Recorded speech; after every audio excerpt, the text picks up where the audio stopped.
हम प्रभु को धन्यवाद करें।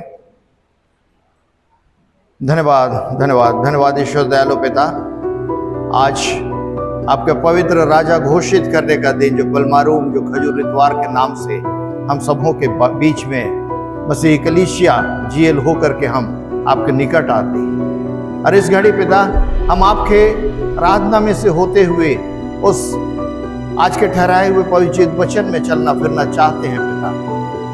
उस वचन को जब हम मनन करेंगे, बोलेंगे, बातचीत करेंगे, सुनेंगे, उस पर चर्चाएं होंगी, हर एक बातों को पिता आपके निकट रखें। आप स्वयं बोलिए और बातचीत कीजिए, ताकि इस वचन के गुण रहस्य की बातें, मर्मसार की बातें उजागर होने पाए, और उसके उजागर होने से हम उस वचन के मर्मसार को समझते हुए अपने मन, आत्मा, हृदय में रखने ठहराने पाए, ताकि उसके द्वारा हम वचन की गंभीरता को समझते हुए अपने जीवन में एक बड़े परिवर्तन को लाने पाए, जो आपके राज्य की प्रजा होने पाए। आगे के समय को आपके हाथों सौंपते हुए धन्यवाद देती प्रार्थना आप ही के प्रिय बेटे मसीह यीशु के नाम से मांगते, दया से सुने और स्वराज्य से रहें। आमीन। आइए, आज के लिए जो वचन हम लोगों को मिलता है, मत्ती रचित सुसमाचार उसका 21वां अध्याय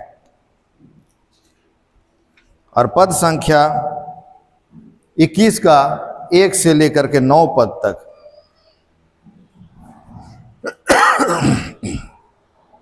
मत्ती 21 पद 1 से लेकर के 9 पद तक वचन यूं कहता है, यरूशलेम में विजय प्रवेश। जब वे यरूशलेम के निकट पहुंचे और जैतून पहाड़ पर बैतफगे के पास आए, तो यीशु ने 2 चेलों को यह कहकर भेजा, सामने के गांव में जाओ। वहां पहुंचते ही एक गधी बंधी हुई और उसके साथ एक बच्चा तुम्हें मिलेगा। उन्हें खोलकर मेरे पास ले आओ। यदि तुमसे कोई कुछ कहे तो कहना कि प्रभु को इनका प्रयोजन है, तब वह तुरंत उन्हें भेज देगा। यह इसलिए हुआ कि जो वचन भविष्यवक्ता के द्वारा कहा गया था वह पूरा हो। सियोन की बेटी से कहो, देख तेरा राजा तेरे पास आता है, वह नम्र है और गधे पर बैठा है, वरन लादू के बच्चे पर। चेलों ने जाकर जैसा यीशु ने उनसे कहा था वैसा ही किया, और गधी और बच्चे को लाकर उस पर अपने कपड़े डाले, और वह उन पर बैठ गया। तब बहुत से लोगों ने अपने कपड़े मार्ग में बिछाए, और अन्य लोगों ने पेड़ों से डालियां काट कर मार्ग में बिछाईं। जो भीड़ आगे आगे जाती और पीछे पीछे चली आती थी, पुकार पुकार कर कहती थी, दाऊद के संतान को होशाना, धन्य है वह जो प्रभु के नाम से आता है, आकाश में होशाना। यहाँ तक आमीन। उन्होंने जो उनको ये दिया था, आशीर्वाद दिया था, यहूदा के बारे में दिया जा रहा है। 8 में कहता है, 49 का 8 में, हे यहूदा, तेरे भाई तेरा धन्यवाद करेंगे, तेरा हाथ तेरे शत्रुओं की गर्दन पर पड़ेगा। तेरे पिता के पुत्र ने तुझे दंडवत करेंगे। 10-11, जब तक शीलो ना आए तब तक ना तो यहूदा के से राजदंड छूटेगा, ना उसके वंश से। व्यवस्था देने वाला अलग होगा और राज के लोग उसके अधीन हो जाएंगे। वह अपने जवान गधे को दाखलता में और अपनी गधी के बच्चे को उत्तम जाति की दाखलता में बांधा करेगा। उसने अपने वस्त्र दाख मधु में और अपना पहिरावा दाखों के रस में धोया है। आज भी उस गधी और उस बच्चे का जिक्र हजारों साल पहले यीशु के आने से हम यहाँ पाते हैं। ये यीशु के बारे में भविष्यवाणी की बातें हैं। भविष्यवाणी की बातें यहीं खत्म नहीं हो जाती।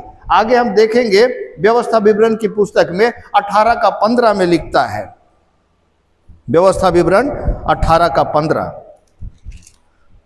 कहता है, तेरा परमेश्वर यहोवा तेरे राज मध्य में, अर्थात तेरे भाइयों में से मेरे समान एक नबी को उत्पन्न करेगा, तू उसी की सुनना।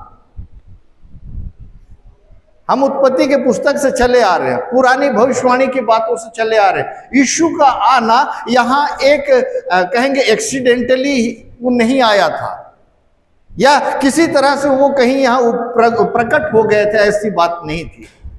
हर एक के जीवन के लिए, यीशु के जीवन के लिए बहुत सारी भविष्यवाणी हुई थी, और उन्हीं भविष्यवाणी को पूरी करने के लिए आज यीशु इस जगत में आया।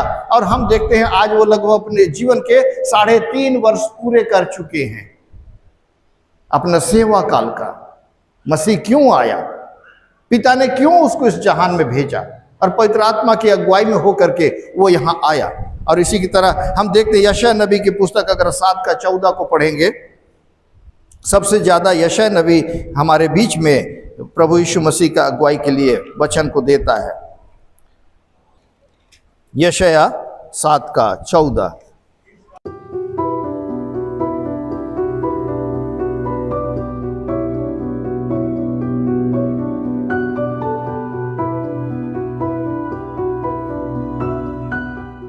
आमीन। 9:2 यशायाह नबी।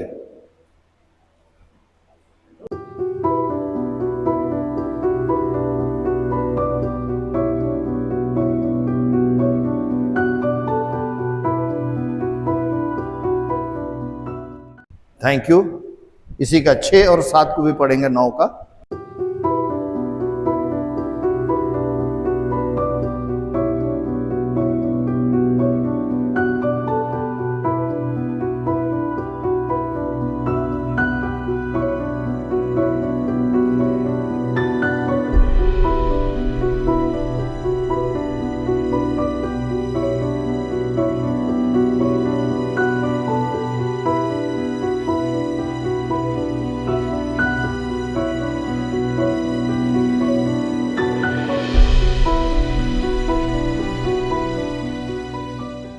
आमीन, धन्यवाद। 11:1।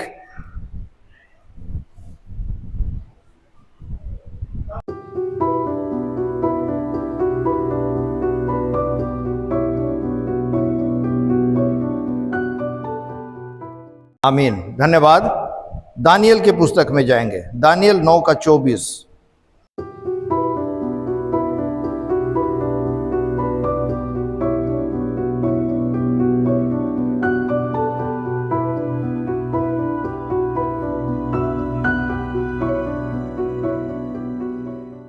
आमीन, धन्यवाद। मीका 5:2।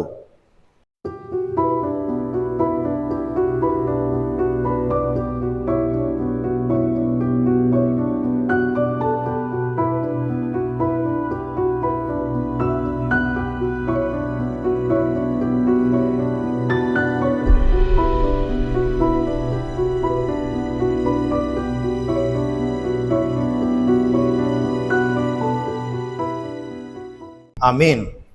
और इसके बाद फिर हम गब्रिएल स्वर्गदूत के बारे में जानते हैं। लूका रचित सुसमाचार उसका 1:31-32 को पढ़ेंगे। लूका 1:31-32, 2:14।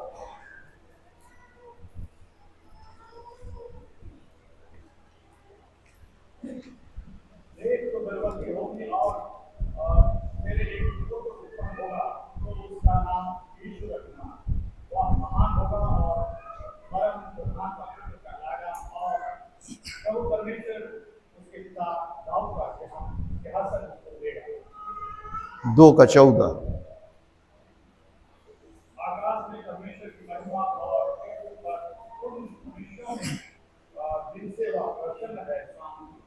आमीन। भविष्यवाणी की बातें पूरी पवित्र शास्त्र में यीशु का आने की कल्पना, आने की योजना उत्पत्ति से प्रकट होते आया है। हम अगर दाऊद याकूब के 12 पुत्रों की अगर सुनेंगे तो उसके लिए जिन बातों को अगर हम 49 अध्याय में हमने याकूब की आशीर्वाद के वचनों को सुने तो वहां देखेंगे रूबेन रिजेक्ट किया गया, शमौन रिजेक्ट किया गया, और लेवी को अलग ही चैम्बर पकड़ाया गया, उसको याजक और जो वेदी की सेवा को पकड़ाया गया। चौथा पुत्र यहूदा को चुना गया ताकि वो पृथ्वी पर राज करे। उसके कारण में नहीं जाएंगे हम। तो आज हम देखते हैं कि इस तरह की भविष्यवाणी की बातों को लेकर के, इसीलिए यीशु ने अपनी कौन सी क्रूस बानी है, पूरा हुआ। अपने सारे कार्यों को पूरा करके उसने कहा पूरा हुआ, है ना, क्रूस बानी पर। तो ये सारी भविष्यवाणी की बातों को आज पूरा करने के लिए सारी बातें जो पहले से लिखी गई है, आज का जकरिया नबी का पुस्तक को भी हम देखेंगे, 9 का कितना में लिखा है ना, आज का जो वचन को हम पढ़ रहे हैं, इसी वचन को हम देखेंगे कि सिय्योन की बेटी से कहो, देख तेरा राजा तेरे पास आता है, वह नम्र है और गधे पर बैठा है, वरन लादू के बच्चे पर। वो यरूशलेम में प्रवेश करने के लिए आता है। जब वो यरूशलेम को आया, गलील से यरूशलेम को जाना बहुत कठिन है, लेकिन यरूशलेम से गलील को जाना बहुत आसान है।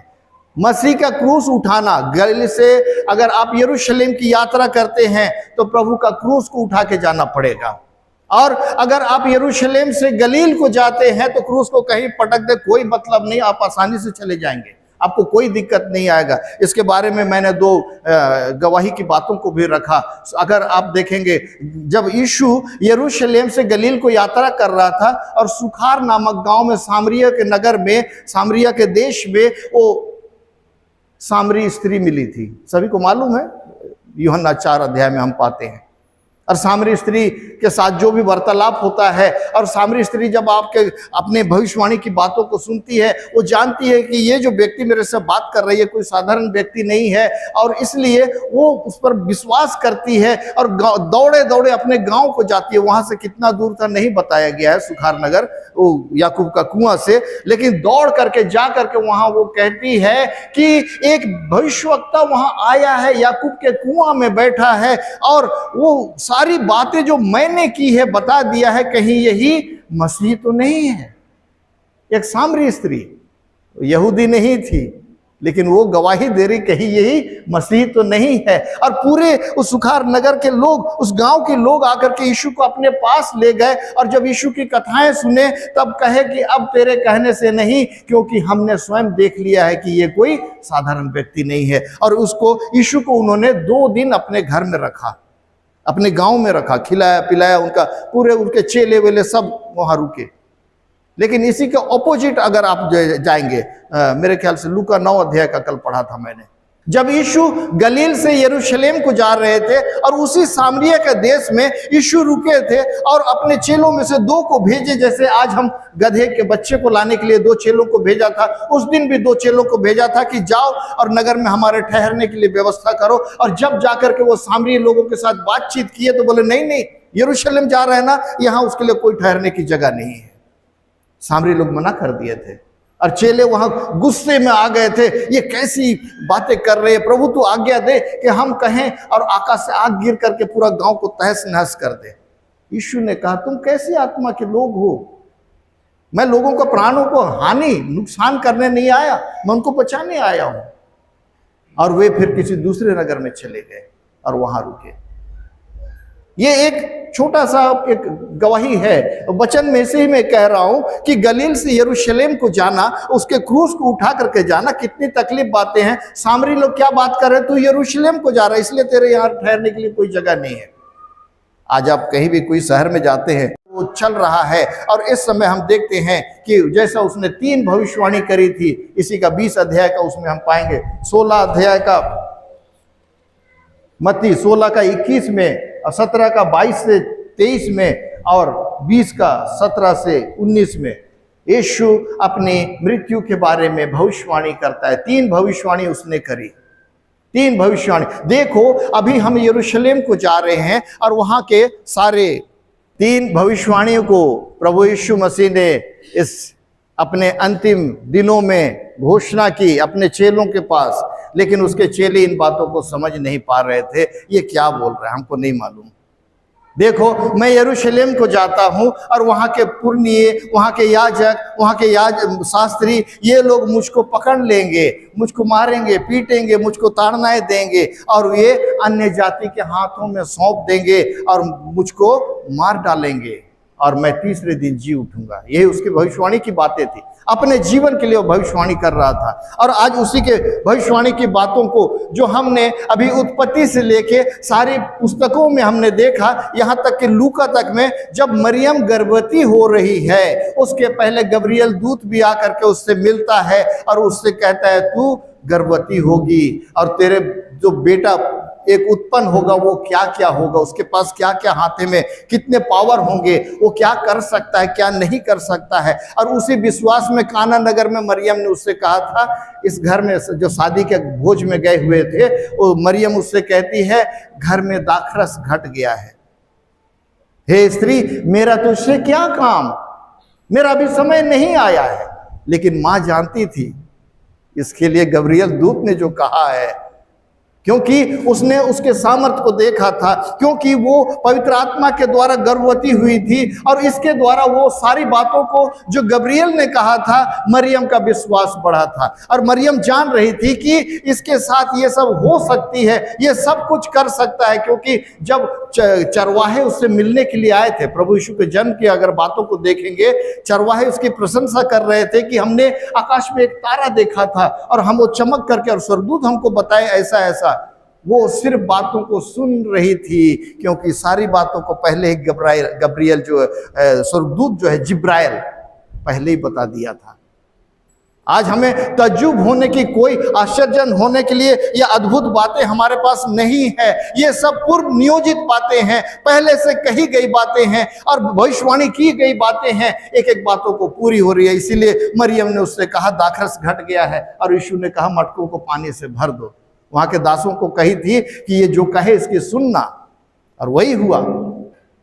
जब दासों को कहा, यीशु ने देखा कि माँ अब नहीं मान रही है, दाखरस घट गया है, कुछ तो करना पड़ेगा। उसने कहा इसको मटकों को, 6 मटके धरे थे वहां, वो यहूदियों के शुद्ध होने के रीति की तरीके से। क्योंकि आज भी देखेंगे मुस्लिम समाज में, कभी गए हैं मस्जिदों में, कभी झांके हैं, हम तो जूता खोल के अंदर आ जाते हैं, मस्जिदों में ऐसा नहीं है। बाहर उनका साफ सफाई के लिए, अभी तो एडवांस युग है, नल लगे हुए, टेप, वहां जाके यहाँ से पानी उठा के डालते हैं, पैरों को धोते हैं, उसके बाद मस्जिद के अंदर जाते हैं।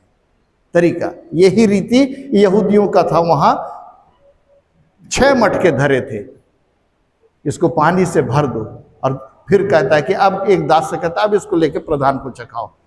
सारी बातें पहले से नियुक्त थी, क्या होना है क्या नहीं होना। आज प्रभु यीशु उस यरूशलेम में आज प्रवेश कर रहे हैं, और जब उन्होंने उस गधी को और गधी के बच्चे को, दोनों को लाया था, माँ को भी नहीं छोड़ा, उसको भी लाओ और लादू के बच्चे को भी लेके आओ। चेले उसकी बातों का ये किए, आज्ञा पालन करते हुए उन्होंने उस गधी के बच्चे को लाया, गधी को भी लाया, और उसमें गधी के बच्चे में जिस पर कभी कोई सवार ना हुआ हो, बिल्कुल अशुद्ध ना हुआ, बिल्कुल शुद्ध पशु हो। क्योंकि हम बलि के पशुओं के लिए बारे में अगर हम व्यवस्था की पुस्तक में पाएंगे, लव व्यवस्था में पाएंगे, पेंटाटुक जो तोरा कहलाता उसमें पाएंगे, वो ना अंधा हो, ना काणा हो, ना कहीं से घाव लगा हो, ना लंगड़ा हो, ना लूला हो। बलि का पशु हमेशा शुद्ध होना चाहिए, नहीं हुआ हो, यीशु ने कहा। और वहां पर ला करके उस लादू के बच्चे को लाया गया, और कहते हैं कि चेले अपने कपड़े उस पर डाल दिए, और उसके बाद जब वो चल रहे हैं उसकी जय घोष करने लगे, दाऊद के संतान को होशाना। और प्रभु यीशु मसीह के लिए कहते हैं, और धन्य है वह जो प्रभु के नाम से आता है, आकाश में होशाना। आज उस बातों को हम देख रहे हैं। और इसके बाद अगर लूका रचित सुसमाचार में जाएंगे तो इस होशाना की बातों को सुन करके वहां फरीसी लोग थे, और कहते हैं गुरु इन्हें मना कर, बहुत ज्यादा आवाज कर रहे हैं। यीशु ने कहा अगर ये चुप हो जाए तो पत्थर चिल्ला उठेंगे। और इसी को यूहन्ना रचित सुसमाचार में अगर जाएंगे, इसी केस को अगर यूहन्ना रचित सुसमाचार में देखेंगे तो वहां फरीसी आपस में बात क्या कर रहे हैं, तुम लोग क्या सोच रहे हो, क्या समझ रहे हो, तुम लोग को समझ में नहीं आ रही है। पूरे सारे के सारे लोग उसके पीछे चले जा रहे हैं, हमारे कौन पूछेगा। आज हम बड़े बड़े अधिकारी होकर के जब बैठते उठते चलते फिरते हैं, हमें लगता है ना कि एक राजा के बारे में जब यीशु की जब होशाना होने लगी, इस बातों को आप गौर करेंगे, पुराने समय में जब राजा महाराजा लोग चलते थे, लोग दंडवत करते थे, घुटने टेक करके नतमस्तक होकर के उसकी प्रशंसा करते थे। आज फरीसियों का जो पोजीशन गिरता हुआ दिख रहा है, क्योंकि उस समय सबसे बड़ा वकालती वही करते थे। नियम कानून के कायदे विधियों को, नियमों को पालन करने जानने वाले, विधियों को जानने वाले ही जानकार थे, और उनका साम्राज्य गिरता हुआ सा नजर आ रहा था। और वो आपस में बात कर रहे, तुम लोग क्या कर रहे हो, सारी भीड़ उसके पीछे चली जा रही। और उस दिन क्योंकि फसह का दिन निकट था और सारे लोग उस बड़े चर्च में कहेंगे, यरूशलेम के मंदिर में कहेंगे, लोग आए थे। और उस समय का टीकाकार बताते हैं कोई 2.25 लाख लोग बाहर से आए हुए लोग थे यरूशलेम में। वहाँ रहने वाले तो अलग थे, कोई 2.25 लाख लोग वहाँ पर आकर के उसकी स्तुति महिमा के लिए, उस फसह को मनाने के लिए आए हुए थे।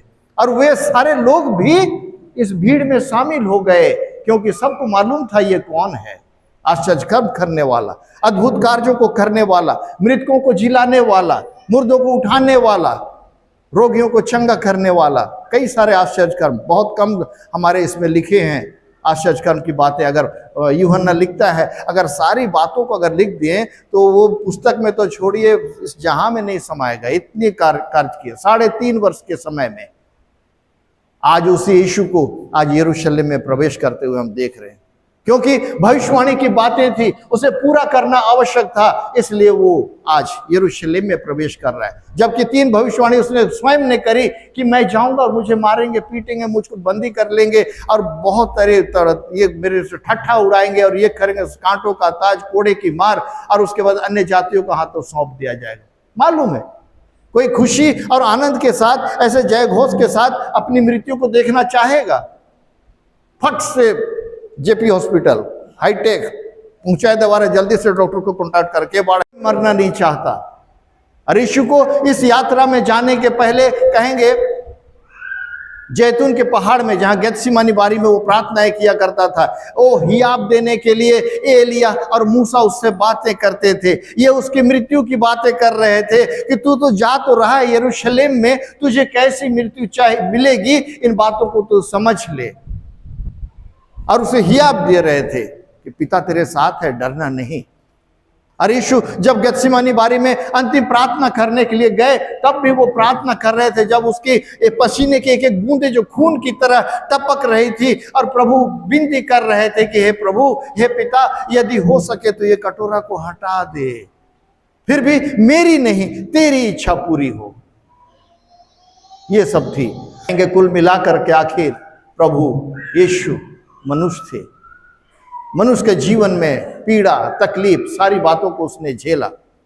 लेकिन उस समय कहा जाता है जब वो अपने पिता से विनती कर रहा है कि हे पिता, यदि हो सके तो ये कटोरे को मेरे यहाँ से हटा दे, फिर भी मेरी नहीं तेरी इच्छा पूरी हो। तब जब ऊपर मुंह सर उठा करके देखा, वो स्वर्गदूत जो हमेशा यीशु के साथ रहता था वो वहीं खड़ा है, उसको निहार रहा है। मैं हूं ना, चला जा, मैं हूं ना। वचन को आप लोग देखेंगे, उसमें मिलता है सारी बातें।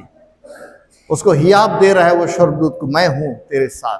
जब स्तिफनुस को घात किया गया, पहला जो कहेंगे शहीद हुआ मसीहों में, स्तिफनुस, प्रेरितों का काम मेरे ख्याल 7वां अध्याय में आप लोग पाएंगे स्तिफनुस का। वो जब भाषण देने लगा तो वहां के यहूदी लोग, वहां के फरीसी लोग, वहां के शास्त्री लोग सारे झल्ला उठे और एकदम बोले कि नहीं, इसको तो अभी मार डालो, क्योंकि ये हमारे ऊपर यीशु की लहू का उसको ला रहा है। जबकि अगर हम वचन को देखेंगे, इसी का 23 अध्याय में कहेंगे,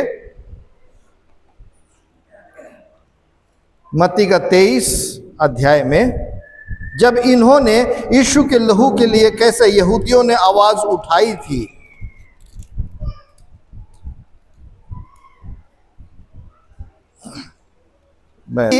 यहूदियों ने स्वयं कहा था, जब वे लोग पिलातुस के निकट उसके लिए सब ये कर रहे थे, नालिश कर रहे थे, उसके विरोध में आवाजें उठा रहे थे, तब पिलातुस ने 3 बार यीशु को छोड़ने की घोषणा की थी।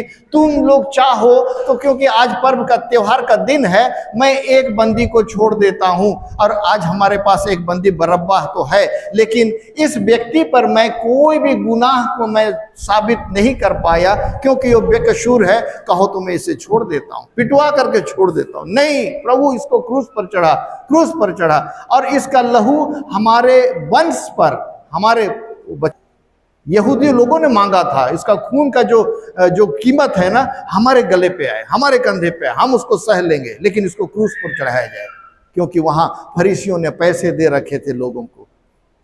पिलातुस का न्याय के उसमें है ये। तो मेरे प्रियो, आज उसी मसीह को आज अपनी भविष्यवाणियों को पूरी करने के लिए आज जगत में कहेंगे वो गलील से यरूशलेम को जा रहा है, और गया, वहां पहुंच गया और लोग उसकी जय घोष करने लगे। वहां के पुरानी प्रथा थी कि लोग किसी महापुरुष के या अपने राजाओं की प्रशंसा के लिए, उनका आदर सम्मान करने के लिए वे उनके लिए वहां रास्तों में डालियों को बिछाते थे, कपड़ों को बिछाते थे। आज वो रेड कारपेट हम लोग जानते हैं।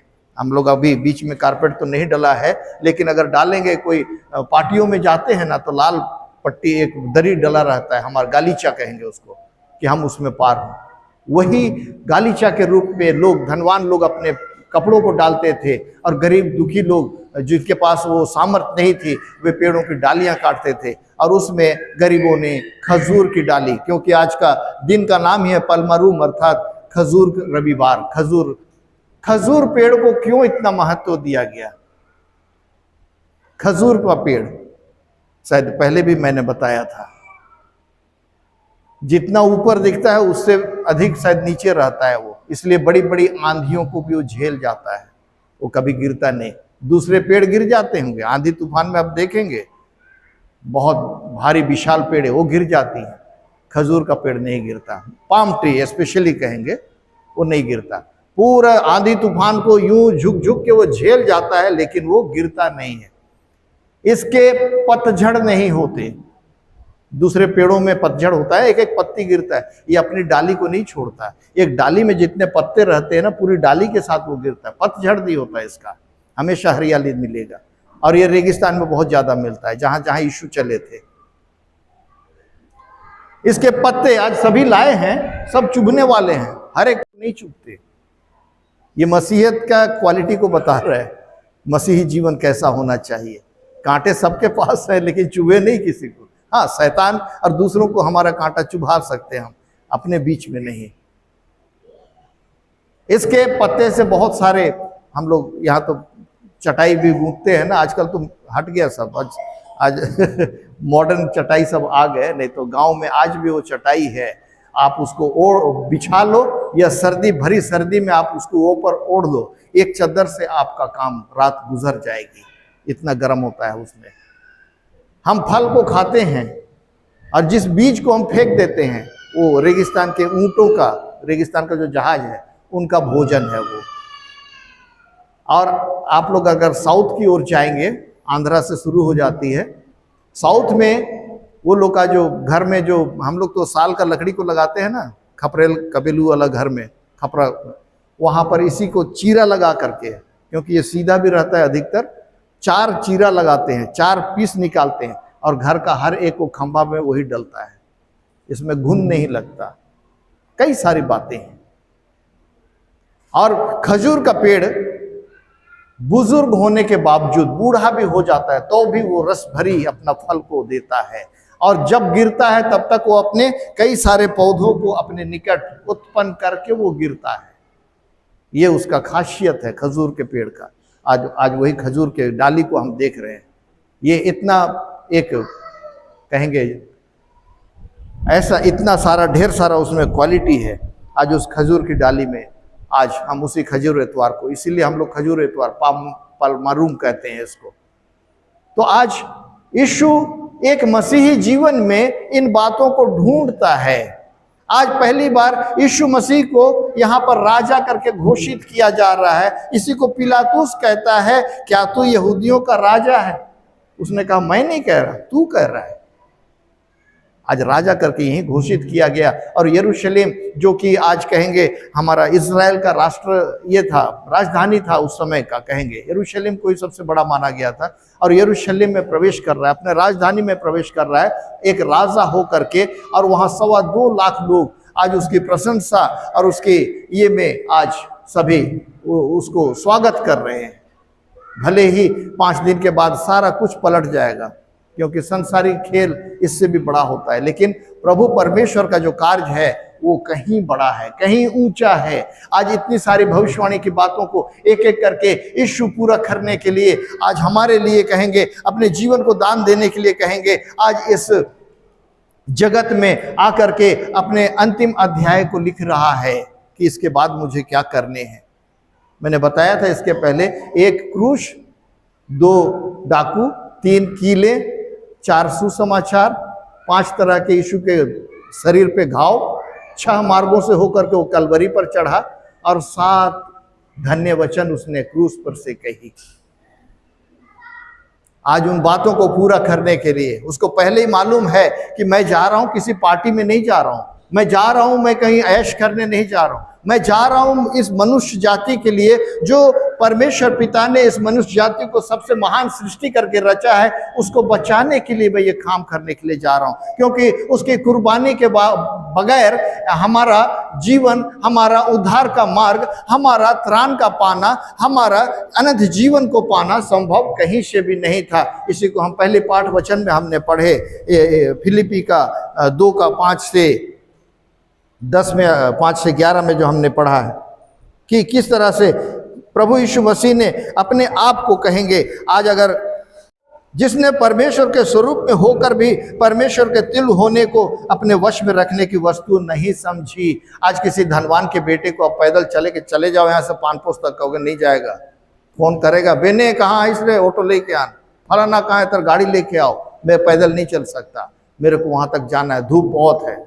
नहीं मेरे प्रियो, उसने सारा कुछ उसके पास था, उसने जितने आश्चर्य कर्म किए, क्या क्या नहीं किया उसने। आदम को, ये इसको लाजर को जिलाया, नाइन नगर के विधवा का बेटे को जिलाया, याईर की बेटी को जिलाया, अंधे, लंगड़े, लूले, अगर मत्ती 11:5 में कहता है अंधे देखते हैं, लंगड़े चलते फिरते हैं, कोढ़ी शुद्ध किए जाते हैं, बहरे सुनते हैं, मुर्दे जिलाए जाते हैं और कंगालों को सुसमाचार सुनाया जाता है। आज उन सारी बातों को प्रभु यीशु इस जगत में पूरा करने के लिए आए। सब कुछ उसके हाथों में था, लेकिन उसको उसने उपयोग करने की वस्तु नहीं समझी, क्योंकि उसको कुर्बानी देनी थी।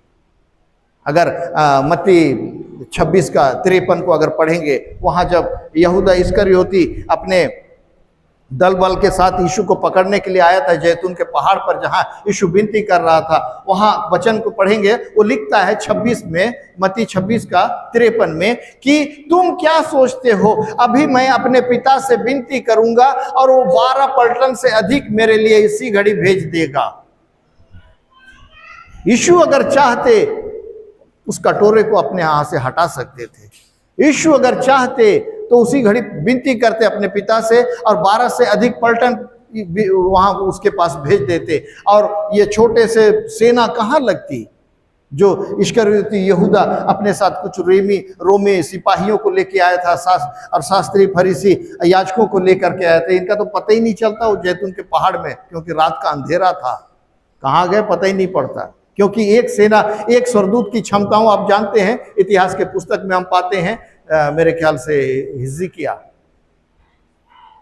राजा का नाम नहीं याद आ रहा है, उसके समय में एक स्वर्गदूत जब इन्होंने विनती करी उससे कि हे प्रभु, ये जो सेना आई है, ये सेना से हम लड़ नहीं सकते, लेकिन तेरे पास इतनी क्षमता है, तू उनसे लड़ सकता है। और वो फलिस्ती सेना थी, और फलिस्ती सेना को भी यहोवा ने कहा तेरे नगर में ये प्रवेश भी नहीं कर पाएगा, एक तीर भी नहीं चला पाएगा। और एक स्वर्गदूत ने उसी रात में, एक रात में 1,85,000 उनके सेना के सेनाध्यक्षों को, जो वहाँ के लीडर्स लोग थे, कहेंगे वहाँ के सुपरविजन्स करने वाले लोग थे, प्यादे नहीं थे, उससे बड़े थे, 1,85,000 को मार डाला था एक स्वर्गदूत। और ये 12 छक 72, एक सेना का झुंड में 6,000 की सेना होती है एक पलटन में, तो 12 छक 72,000 अगर सेना आ जाती तो जैतून पहाड़ में तो जगह नहीं होती, और यरूशलेम में भी जगह नहीं होती। ये कहाँ क्या करते। आज भी यीशु के पास वो मौका था, लेकिन उसने कहा क्योंकि ये भविष्यवाणी की बातें हैं, इसे पूरी करनी है तो मैं जाऊंगा, मैं उसे कबूल करूंगा। आज मेरे प्रियो, आज हम अच्छे खासे ओढ़ पहन करके बैठते हैं, खाते पीते हैं, अपने आलीशान बंगलों में रहते हैं, हमारा एक कहेंगे अच्छा बिस्तर को हम लोग पाते हैं, ये सब कुछ उसका दिया हुआ है।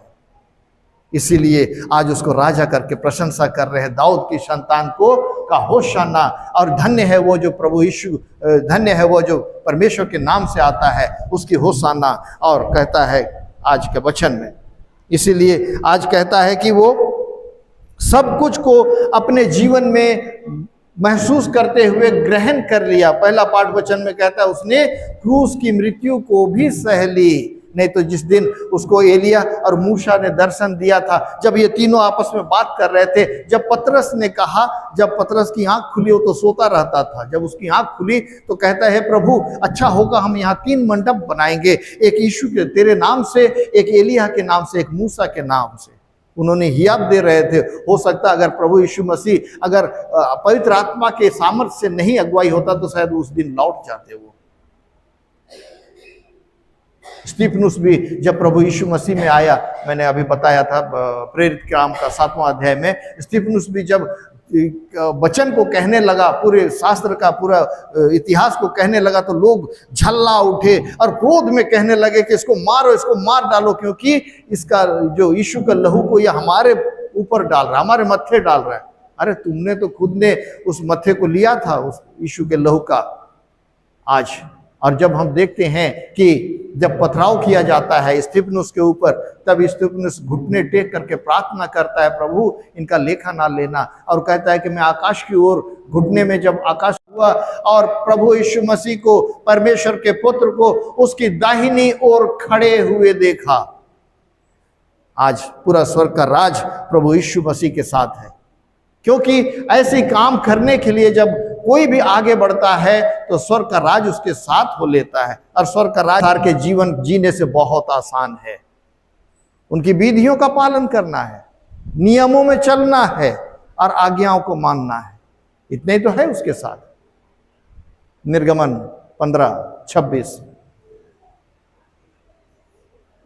निर्गमन 15:26, 26:15, यदि ये विधियों को जो मैंने तुम्हें आज्ञा दी है इसके अनुसार तुम इसका पालन ये करो और उसी अनुसार मेरी आज्ञाओं को मानो और विधियों को पूरा करो, तो जितने रोग मैंने मिस्रियों के ऊपर भेजी है उनमें से एक भी तुझ में लगने ना दूंगा। 15:26 है ना।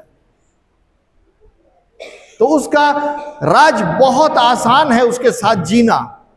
आज यीशु मसीह अपने 3.5 साल के अपने कार्यकाल में जब यहाँ पर वो अपने सेवा को दिया, और वो उनका मुख्य मुद्दा यही था कि लोग इस बात को समझ जाएं कि स्वर्ग का राज जीना कितना आसान है।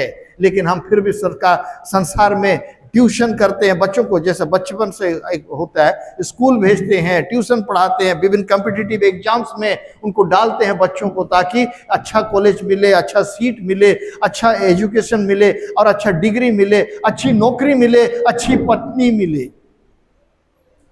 इसके लिए सभोपदेशक नीति वचन में कहता है ना 14:1, नीति वचन 14:1, बुद्धिमान स्त्री अपने घर को बनाती है। आमीन आमीन, यहीं तक। हर बुद्धिमान स्त्री अपने घर को बनाती है। हम अपने घर को देख के कल्पना कर सकते हैं कि हमारा घर किस तरह का स्त्री उसमें है।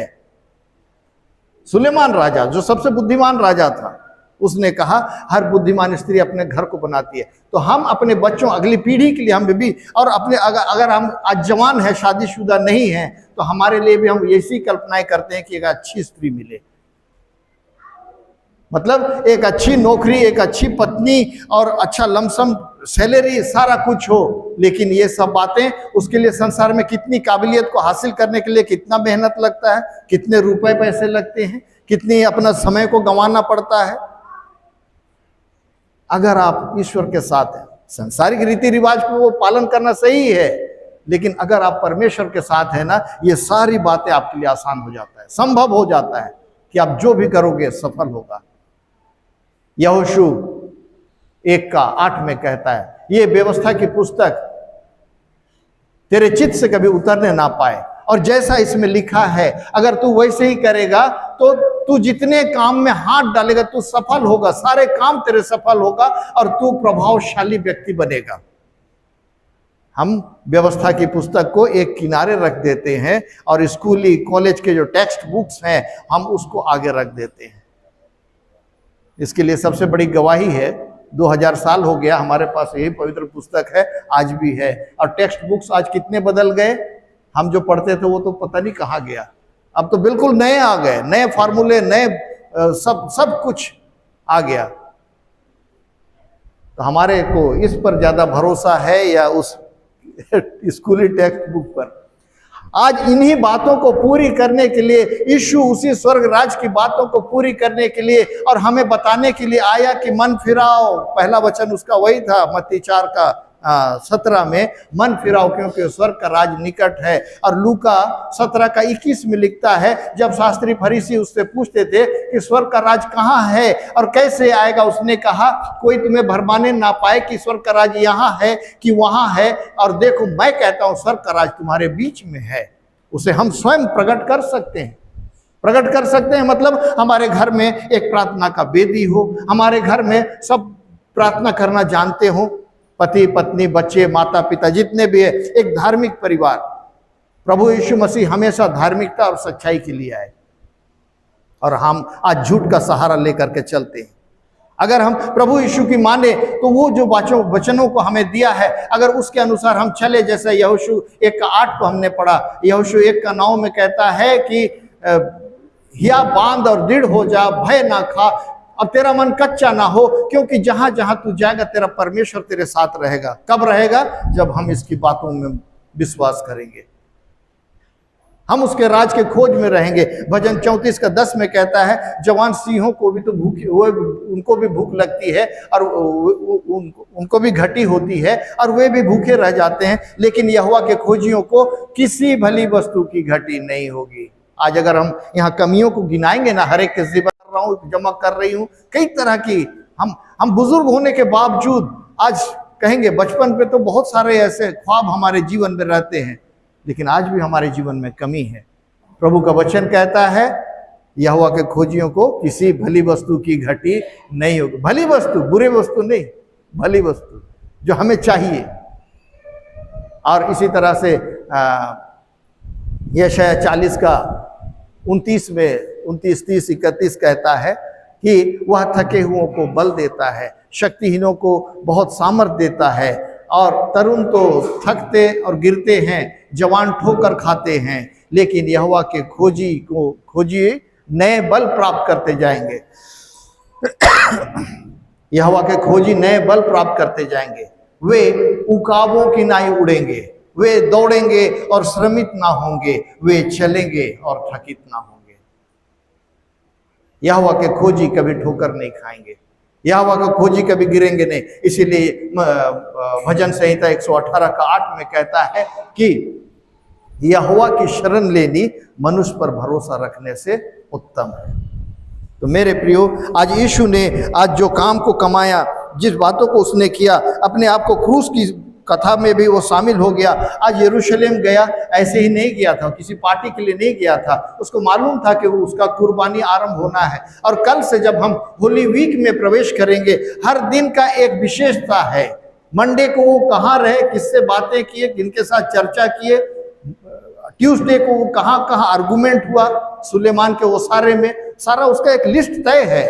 बुधवार को वो कहाँ गए, कहीं भोज में भी गए, बेतनिया भी गए, बुधवार को रात, और गुरुवार को फिर वो बेतनिया से फिर से वो यरूशलेम में आते हैं और वो प्रभु भोज का अनुष्ठान ठहराया जाता है। ये सब दिन तय है, क्योंकि जितनी बातें यीशु के जीवन में लिखी रखी थी, एक एक बात का पूरा होना अवश्य था।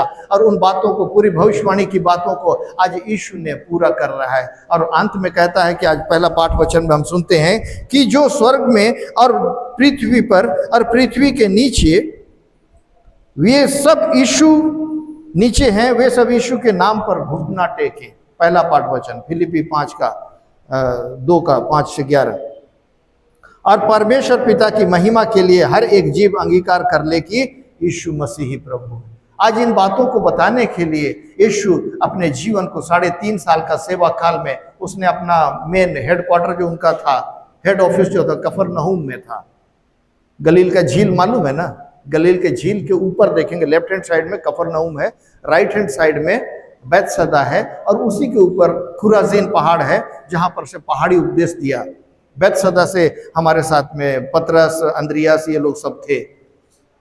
कफरनहूम में उसकी सास रहा करती थी, पतरस की। तो ये उसका जो ट्रायंगल, एक मिनिस्ट्री का ट्रायंगल है, ये कहते हैं जो गलील झील है, झील के ऊपर में आप लोग इधर देख रहे हैं तो इधर लेफ्ट हैंड साइड में कफरनहूम है और राइट साइड में बैतसदा है, और इनके ठीक ऊपर त्रिभुज बनाता है वो, ऊपर में खुराजीन पहाड़ है जहां पर से धन्य वचन कहते। तो मिनिस्ट्री का मूल जो क्षेत्र था यीशु का यही था, और वहीं से होकर के अपनी मिनिस्ट्री को उन्होंने चलाया, और मिनिस्ट्री का मूल विषय को हम जानते हैं, आज उसको पूरा करने का अंतिम यात्रा में यीशु जा रहे हैं। गलील का झील 13 किलोमीटर चौड़ाई, 21 किलोमीटर लंबाई, नॉर्थ टू साउथ अगर जाएंगे 13 किलोमीटर चौड़ाई, 21 किलोमीटर उसकी लंबाई, और उसकी गहराई 45 मीटर। आज पता नहीं 45 मीटर है कि नहीं, कम गया उसकी, इसीलिए उसको कहीं कहीं सागर कहा गया है, गलील का सागर में, उस झील में। गलील का झील जो आज हम लोग मनुष्य लोग होकर के आज हम जीवन को जी रहे हैं, वो गलील का झील है जहां पर यातायात के लिए आपके पास नौकायान था, मछली और कई तरह के व्यवसाय, क्योंकि पुरानी सभ्यताओं को आप देखेंगे पानी के पास ही सभ्यता डेवलप हुई है, पानी के पास ही वो डेवलप हुई है। तो इस तरह से वहाँ का जो लोगों का जीना खाना और वहाँ का जो सभ्यता था, स्टार्टिंग का वहाँ का सिविलाइजेशन कहेंगे, उसी झील के ऊपर निर्भर था, क्योंकि उनके पास खाने पीने की, व्यवसाय करने की और जीने की और तमाम अपना ये करने का वो सारा उसमें उपलब्ध थी। झील में इतनी सारी बातें थी। झील खत्म होते ही झील के नीचे अगर आप लोग कभी नक्शा को ध्यान दिए होंगे, वहां से आरंभ होता है यरदन का नदी।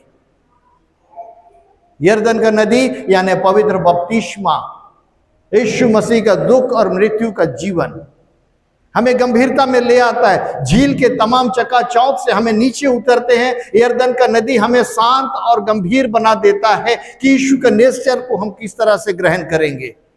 जिस दिन से बपतिस्मा होता है उस दिन से हम यीशु को पहन लेते हैं और उसकी मृत्यु में उसके साथ साथ चलते जीते हैं। यही सब है ना उसका वाचा, सब हम लोग जो याद करते हैं। आपका यरदन का नदी जहां समाप्त होता है उसके बाद नीचे आता है क्या? मृत सागर, यरूशलेम के पूर्व क्षेत्र में आएगा मृत सागर, जहां पर कोई जीव नहीं, कोई नहीं। और उस पानी में, मृत सागर में कहते हैं, डेड सी में कहते हैं, अगर कोई आदमी उसमें जाके तैर करके उफल जाए तो वो डूबेगा नहीं, वो लेटा रहेगा पानी के ऊपर, वो डूबाएगा भी नहीं। इतना खारा है। जो समुद्र का पानी कभी चखे हैं उसका 70 टाइम्स खारा है वो। उसमें कोई जीव जंतु नहीं जीता रहता है, जीवन है ही नहीं, इसलिए उसका नाम मृत सागर। मृत सागर यानी हमारे शरीरों को डाल दो आत्मिक जीवन में उठना। हमें गलील के झील से नीचे हम जब यरदन नदी में आते हैं तो हम उस गंभीरता में जीते हैं, और जब हम मृत सागर में आ जाते हैं अपने शरीरों को हम छोड़ देते हैं, क्योंकि शरीर की अभिलाषा, आंखों की अभिलाषा, पहला यूहन्ना 2 का 15-16 को पढ़ेंगे।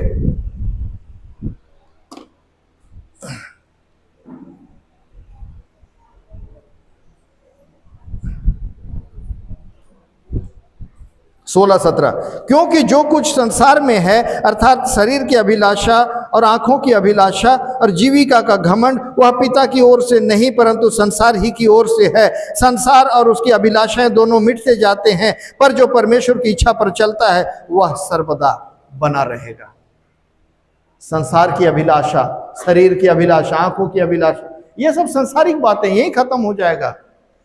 किसी की मृत्यु के बारे में देखे हैं ना हम लोग, इतनी सारा ये करते हैं ना, मृतकों को गाड़ने जाते हैं ना, जो कफन कपड़ा डालते हैं उसमें कोई जेब नहीं होता, कफन में कोई पॉकेट नहीं होता, या जो कब्र में हम उसको डालते हैं वहां कोई अलमारी नहीं रहती कि आप यहाँ का कमाया हुआ सब धन को उसके साथ ले जाएं।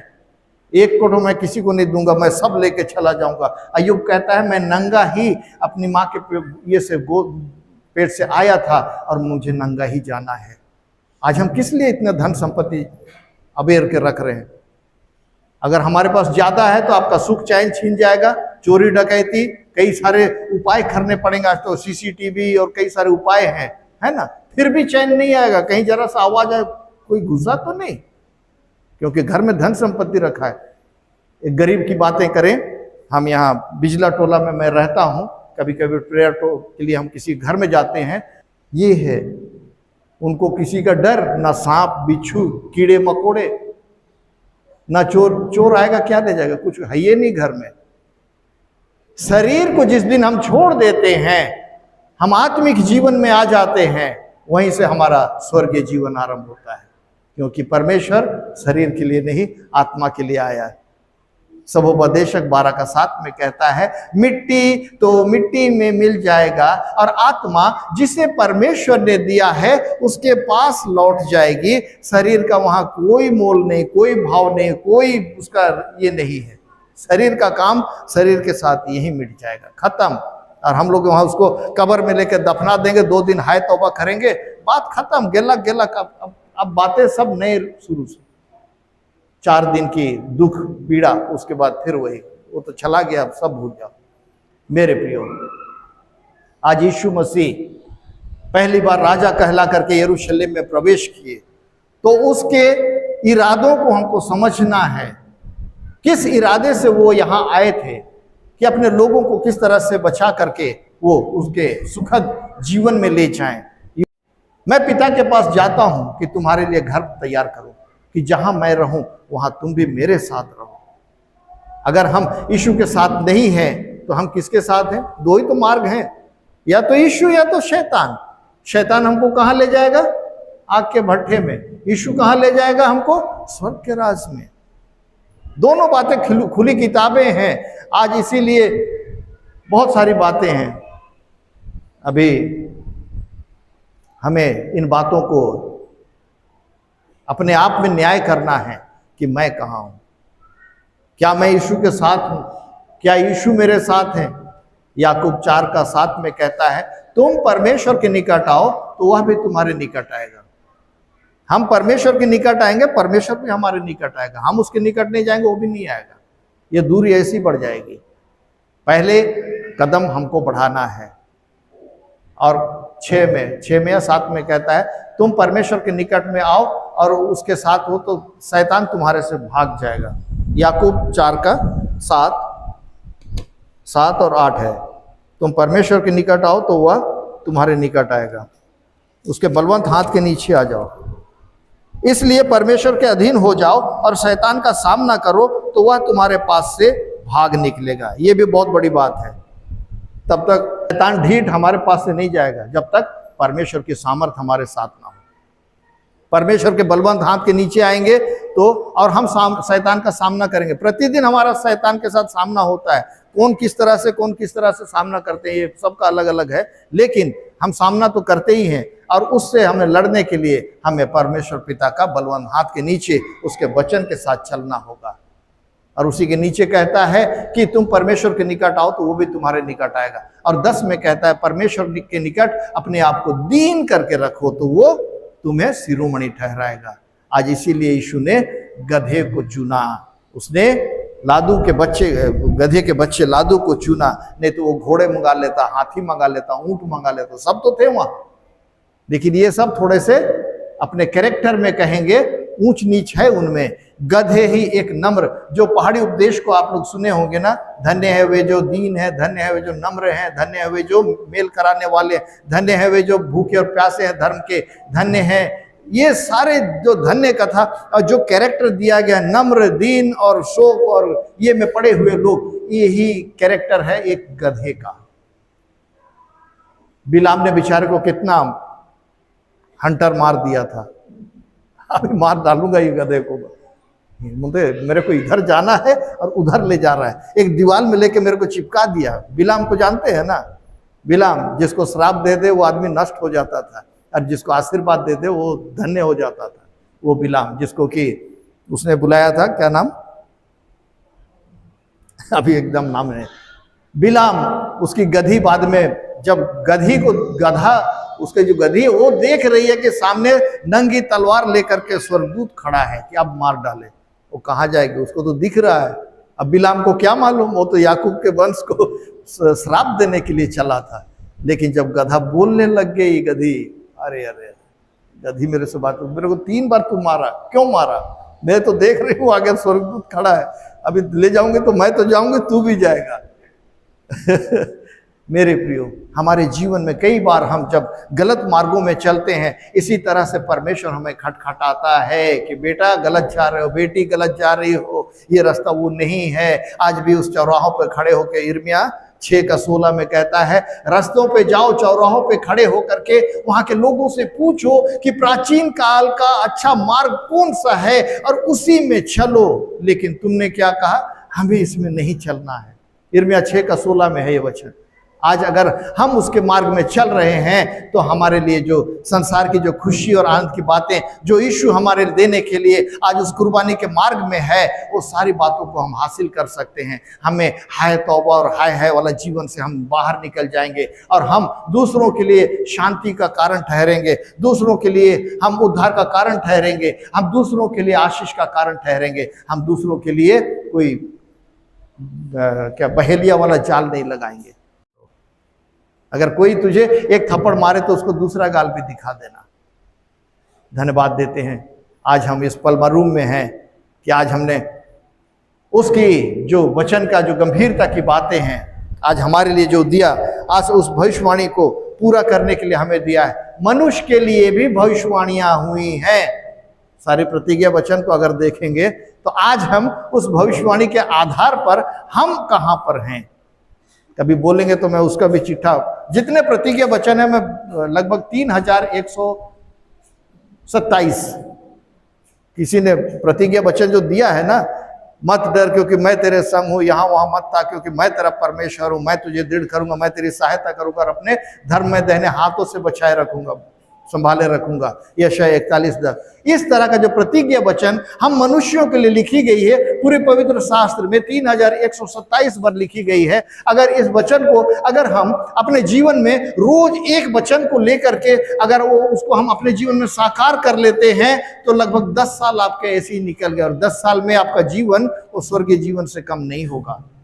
आज वही उसी तरह जिस तरह से प्रभु यीशु मसीह के इस जगत में आने की जो भविष्यवाणी की बातों को हमने करी, ऐसी भविष्यवाणी हम मनुष्यों के लिए भी दी गई है। अगर हम भी उन भविष्यवाणी की बातों को अगर हम उसमें चर्चा करते हुए उसके अनुसार चलेंगे ना, हमें मारे मारे फिरने की आवश्यकता नहीं है। जैसे यीशु चलते थे ना, हमारा जीवन भी वैसे ही हो जाएगा, क्योंकि हम अपने लिए नहीं दूसरों के लिए जिएंगे। जब यीशु की माँ और उसका भाई उसके पास आए थे, एक बार कहीं वो प्रचार कर रहे थे, एक किसी ने अंदर आके बोला, ए यीशु तेरे माता और तेरे भाई बाहर इंतजार कर रहे हैं। यीशु ने कहा, कौन मेरी माता कौन मेरा भाई? जो प्रभु यीशु मसीह का जो परमेश्वर पिता का जो वचन सुनने आ रहे हैं, यही मेरी माता और यही मेरे भाई और बहन है। हमको घर की चिंता नहीं होगी, अपने और किसी बात की चिंता नहीं होगी, नौकरी, पति पत्नी। आज तो मैं धन्य मानता हूं कि मेरे साथ मेरी पत्नी भी है। आज कहीं निकलते हैं हम दोनों निकलते हैं, ये नहीं कि उसको छोड़ के आए तो बच्चा क्या खाएगा, कहाँ क्या करना, कुछ नहीं। प्रभु ने ऐसा उपाय किया है मेरे लिए और मैं उसको जी खा रहा हूँ। अभी तो रोज शाम को तो हम यहाँ रोज खाने रहते। कल बढ़िया प्रीति कुल्लू बहन के घर में बढ़िया इडली और सिंगाड़ा सब मिला था। रोज बाहर भोजन हो रहा है, घर में पकाने की जरूरत ही नहीं। 40 दिन ऐसा। अब मंडे से चिंता हो जाएगी, अब कोई भोजन नहीं खिलाएगा। खाने पीने की बातें खत्म। अब हमको यरूशलेम जाना है, उपवास में और अधिकाई से रहना है। दिन में भी मेरा यहाँ बात हो, सब हम 2 ग्रुप में होकर के रोज बढ़िया भोजन, वचन का भोजन और सांसारिक भोजन, सारी वस्तुओं को हमने हासिल किया। ये महाउपवास काल सबसे परमेश्वर पिता के सबसे निकट रहने का दिन है। निश्चय बहुत सारे हृदयों में एक परिवर्तन को हम देखेंगे। निश्चय हम प्रभु के बहुत निकट जिए होंगे। प्रभु करे ऐसे समय हमको हर एक समय के लिए दे। अभी किसी दिन कोई चर्चा कर रहे थे कि ऐसे हफ्ता हफ्ता पूरा सारी भली बातें निकल करके आती हैं जो मनुष्य जीवन में जीने के लिए हमें एक नया उमंग और जोश को हमें देता है। प्रभु करे, शायद बहुत लंबा हो रहा है, प्रभु करे आज के वचन के द्वारा प्रभु हमें से हर एक को आशीष प्रदान करे। आइए हम इन वचनों के लिए प्रभु को धन्यवाद दें। धन्यवाद देते हैं पिता परमेश्वर, आपको महान दया करुणा प्रेम के लिए पिता। आज सुंदर समय को पलमारू इतवार के रूप में, जो आज खजूर इतवार, जो एक पर्व का दिन था, जो अपने प्रिय बेटे को, आपने मसीह यीशु को आज इस जगत में पिता आपने आज से 2025 वर्ष पहले कहे या उससे भी अधिक वर्ष पहले आपने यरूशलेम में उसको प्रवेश करने दिया और उस गधी के बच्चे पर वरन लादू पर उसे बैठा करके प्रवेश कराया। और सारे लोग आज इन बातों को मान लिए कि जगत का राजा यही है, प्रभुओं का प्रभु, राजाओं का राजा वही है, और उसके नाम से होशाना का गीत को गाए। हाँ पिता, आज उसी तरह से आज भी हमने इस भवन में प्रवेश करते हुए आपकी स्तुति और महिमा करते हुए होशाना के गीतों को गाते हुए हमने प्रवेश किया, और सुंदर वचन के द्वारा आज आपने हर एक मन आत्मा हृदय को आपने नवाजा है। पिता, होने दीजिए कि आज का जो वचन है हर एक के मन आत्मा हृदय में उतरने ठहरने पाए। इसके द्वारा हम उस उजियाले को जो आपने यशायाह 9:2 में कहा कि जो लोग अंधियारे में चल रहे थे उन्होंने बड़ा उजियाला को देखा, और जो अंधकार से भरी हुई मृत्यु की तराई के देश में चल रहे थे उनके बीच एक ज्योति चमकी। हाँ पिता, आज उस प्रकाश को, उस उजियाले को, उस ज्योति को आज हम अपने मन आत्मा हृदय में उसे ग्रहण करने पाए, ताकि इसके द्वारा हम अपने जीवन को सफल और शांतिपूर्ण और एक समृद्धि और बहुत जीवन में हम प्रवेश करते हुए पाने पाए। सारा आदर गौरव महिमा आप ही को देते हुए हर एक मन आत्मा को आपके हाथों सौंप देते हैं कि आज का वचन का आशीष हर एक जीवन में उतरने ठहरने पाया है। धन्यवाद पिता, और यह समय के लिए भी धन्यवाद देते हैं कि आपने लाइट पंखा, जरूर माइक बंद हुआ था लेकिन पिता आपने रुकने नहीं दिया क्योंकि आपका वचन था। धन्यवाद देते हैं, सारी बातों को आपने अपने कंट्रोल में रखा और इस घड़ी तक ला पहुंचाया। सारा आदर गौरव महिमा आपको देते हुए धन्यवाद, विनती प्रार्थना आप ही के प्रिय बेटे मसीह यीशु के नाम से, आमीन। धन्यवाद।